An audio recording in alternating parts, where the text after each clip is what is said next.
الحمد للإله سابغ النعم وخالق الإنسان من بعد العدم، فالحمد ثم الحمد ثم الحمد لك، حمدا كثيرا طيبا يا رب لك. أعطيتنا خيرا كثيرا ربنا، سترت عن كل الورى عيوبنا، ثم الصلاة بعد والتسليم على النبي المصطفى الكريم.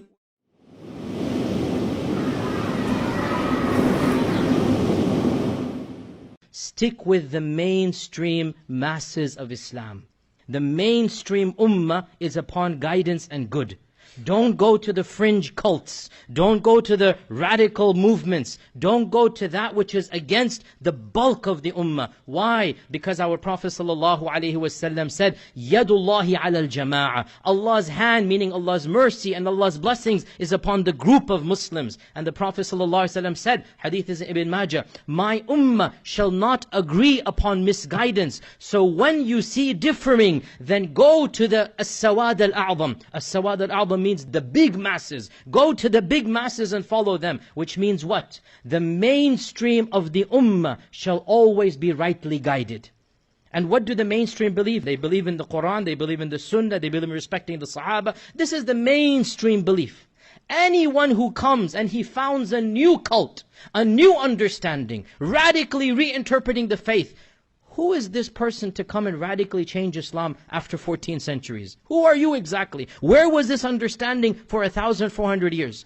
Anyone who preaches a radically new understanding that is not found in the classical sources, that is not the mainstream interpretation, something is wrong. And brothers and sisters, this is a logical corollary of the belief that Muhammad ﷺ is the final prophet. How so? If Prophet ﷺ is the final prophet, which we believe, and the reason why Allah sent previous prophets was to correct the misguided peoples of those nations. Now there's not going to be any more prophet. This means that the ummah of the Prophet ﷺ cannot go misguided, because there's not going to be a prophet to come correct them afterwards. This means the ummah of the Prophet ﷺ by and large has to be correctly guided. Otherwise, who is going to correct all of them? There's not going to be another prophet.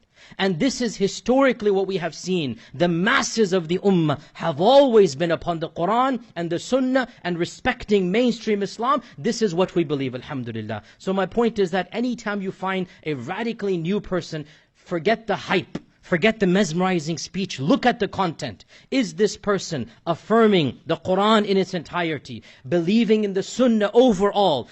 Are they coming from the traditional understanding of Islam? Yes, you can always fine-tune. Yes, legal aspects can be fine-tuned. But theology will not change. Belief does not change from time to time and place to place. The mainstream foundations of Islam will not change. So anybody who comes and tries to do something of this nature, then this person has effectively said, everybody was misguided in the ummah until I came along and I have discovered this truth, which effectively makes him a prophet. And there are no prophets after the Prophet ﷺ.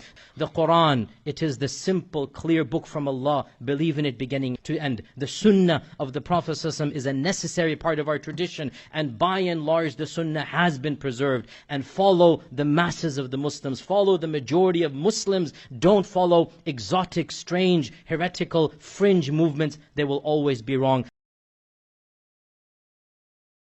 صلى عليك الله يا خير الورى تعداد حبات الرمال وأكثرا صلى عليك الله ما غيث هما فوق السهول وبالجبال وبالقرى فوق السهول وبالجبال وبالقرى.